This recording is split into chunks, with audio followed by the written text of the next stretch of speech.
Es un placer estar de nuevo con ustedes. Les saluda su amigo y anfitrión Javier Martín. Esto es Tao y Economía, su canal en YouTube y en Rumble para las redes sociales Martín Valores Inmobiliaria y Proyecto UBIT.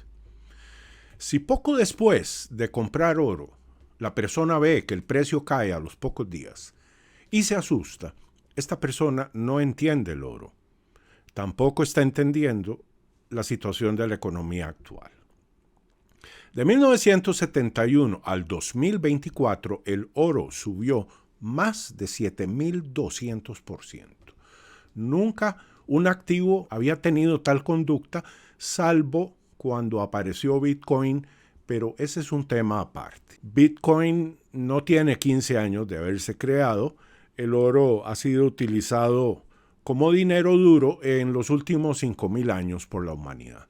Entonces, no estoy haciendo menosprecio del Bitcoin, simplemente el oro nos permite hacer un análisis muchísimo más profundo y exhaustivo de la dinámica de la economía cuando está en problemas y también cuando no está en problemas. Se dice de Lord Nathan Rothschild, mercante de metales preciosos y director del legendario banco londinense N.M. Rothschild & Sons, que una vez comentó: solo conozco a dos personas que comprenden realmente el valor del oro, un obscuro clérigo en el sótano donde está la bóveda del Banco de París y uno de los directores del Banco de Inglaterra. Desgraciadamente están en desacuerdo. Esto lo comenta James Rickards en su libro Death of Money en la página 216.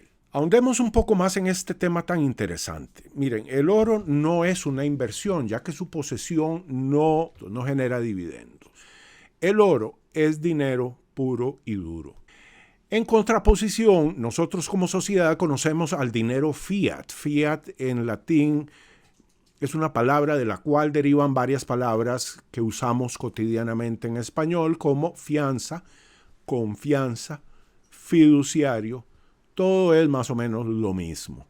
Yo me estoy confiando en que el Estado está respaldando la emisión de dinero papel. Durante muchísimo tiempo, incluido el acuerdo de Bretton Woods, siempre se utilizó el dinero papel respaldado por oro.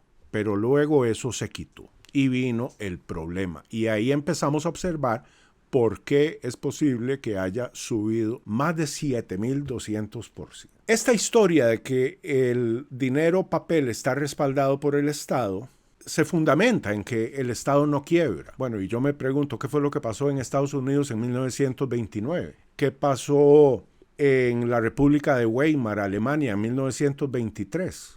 ¿Qué pasó cuando se derrumbó la Unión Soviética? ¿Qué pasó en Zimbabue hace unos años? Todavía sigue pasando.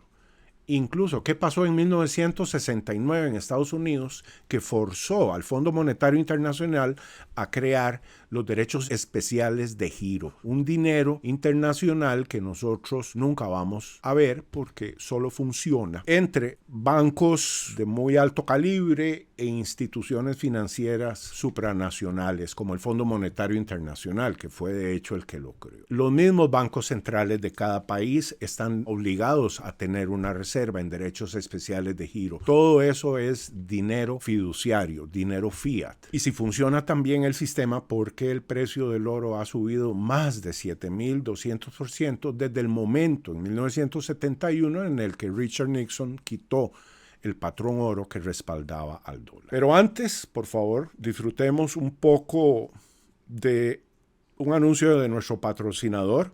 La plataforma de educación en línea Proyecto UBIT es la educación que necesita la población en estos cambios, en estos tiempos de cambio, porque es una educación pensada justamente para la transición de paradigma que estamos viviendo.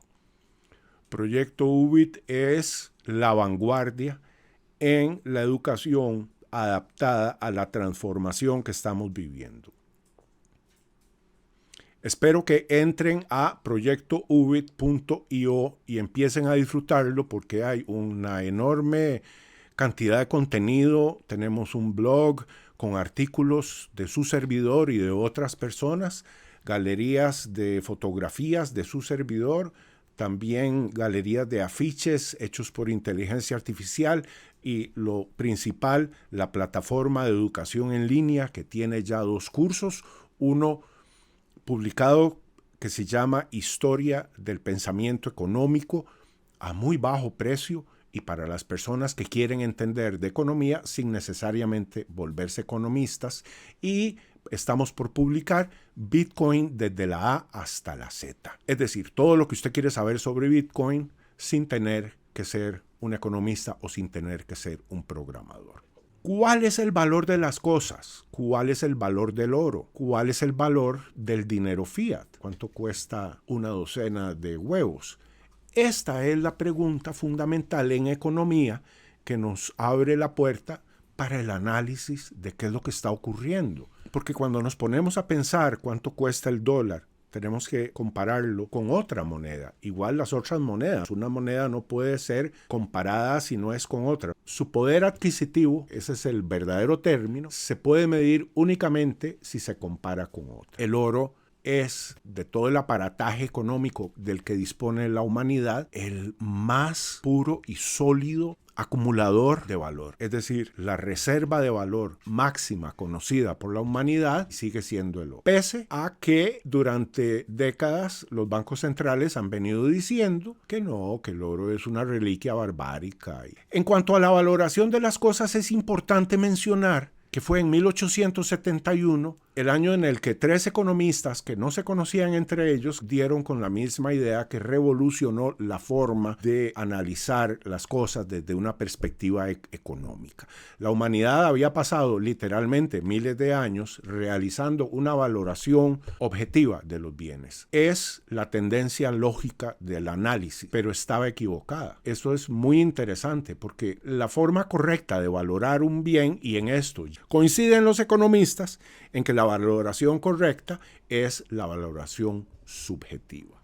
Uno de estos 3 pensadores fue Menger, el fundador de la Escuela Austriaca de Economía. El oro tiene cosas tan interesantes.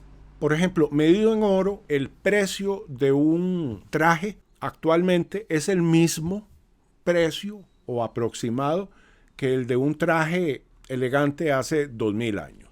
Cuando en el Senado romano uno de estos senadores necesitaba un buen traje, pues con una onza de oro obtenía una excelente toga, un excelente cinturón, un par de excelentes sandalias y se iba a debatir al Senado romano. Al día de hoy, con una onza de oro usted puede comprarse un excelente traje con buen cinturón, buenos zapatos, buena camisa, una excelente corbata y le va a costar una onza de oro. Pero veamos un poco más de los datos.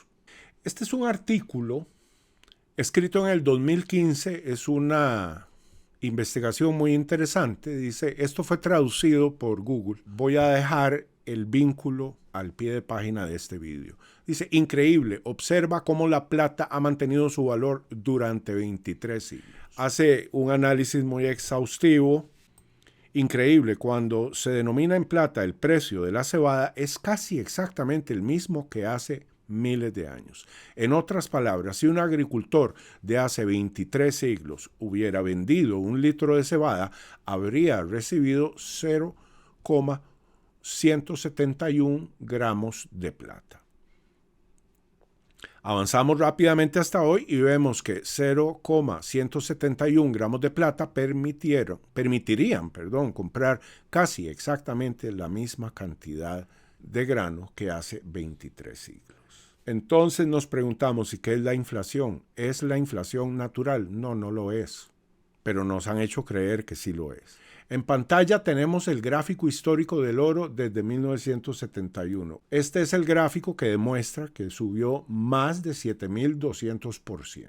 Antes de 1975, el oro estaba costando $196 la onza.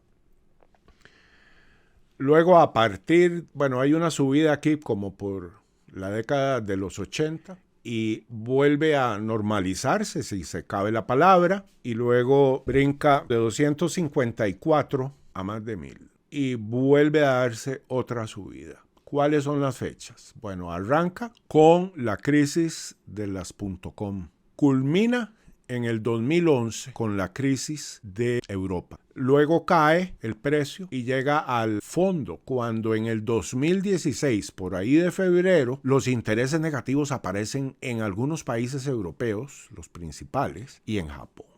Los intereses negativos nunca habían existido, todos los economistas consideraban que era imposible. De hecho, es una falacia, los intereses negativos no existen. Intereses negativos significan pérdida. No podían decirle pérdida, esto lo hemos comentado varias veces, y entonces acuñaron el término hasta el momento inexistente de intereses negativos. Eso es lo que ha permitido los intereses negativos y otras técnicas más, si se cabe el término técnicas, ha permitido prolongar esta agonía del sistema económico global que sigue deteriorándose conforme avanza el tiempo. Acá, Rusia vende petróleo a cambio de oro en septiembre. La tendencia es general y es global. Rusia tiene sus motivos, pero hay otros países que tienen otros motivos. Precios del oro, esto es una información de hace unas horas. Precios del oro alcanzan máximo histórico por apuestas sobre recortes de tasas e intento de asesinato de Trump. Es el segundo intento de asesinato de un candidato estadounidense en menos de 2 meses. Otro con un acercamiento, el Banco Central Saudí fue descubierto comprando en secreto 160 toneladas de oro y algunos dicen que eso influye definitivamente en el aumento reciente del precio del oro. Entonces, ¿qué es el oro? Mire, la única función del oro es permanecer parqueado en las bóvedas de los bancos centrales del mundo, para que el sistema económico basado en el sistema de dinero fiduciario funcione. El sistema de dinero papel no es incorrecto, es lo lógico. El problema es la falta de moral de los bancos centrales del mundo entero, que el anclaje del oro les impedía seguir financiando las guerras y por eso lo quitaron en 1971. Tan es así que una divisa, aunque sea la divisa de reserva internacional como el dólar, no puede sobrevivir si no está anclado a un activo de muchísimo valor. En 1973 se logró el acuerdo del petrodólar con la Casa Real Saudí, que en esencia lo que dice es que a partir de ese momento todos los países del mundo están obligados a comprar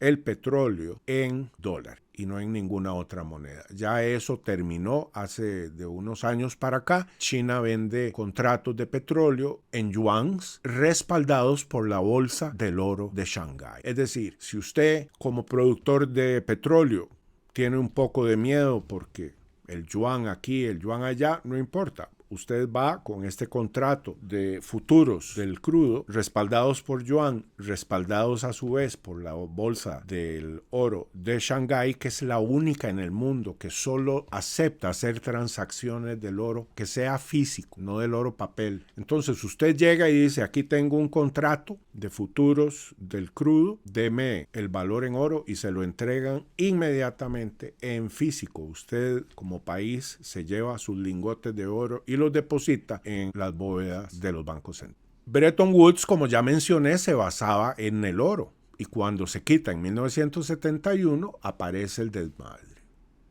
¿Por qué tuvieron que quitarlo? Porque la guerra de Corea y la guerra de Vietnam desfinanciaron totalmente a Estados Unidos, porque no solo se dieron esas dos guerras, sino que se dio una política que Lyndon B. Johnson nombró como una política de guns and butter, es decir, armas por un lado para combatir a la izquierda en aquel entonces y butter es mantequilla, es decir, estamos hablando de programas sociales que se implementaron. Esa combinación hizo que en 1969 el dólar prácticamente muriera técnicamente y el Fondo Monetario Internacional se viera forzado a crear los derechos especiales de giro. Este es el tipo de información que no corre por la prensa corporativa porque no les sirve. No les sirve que entendamos este tipo de cosas. Bien, ese petrodólar 50 años después terminó hace un par de meses y la Casa Real Saudí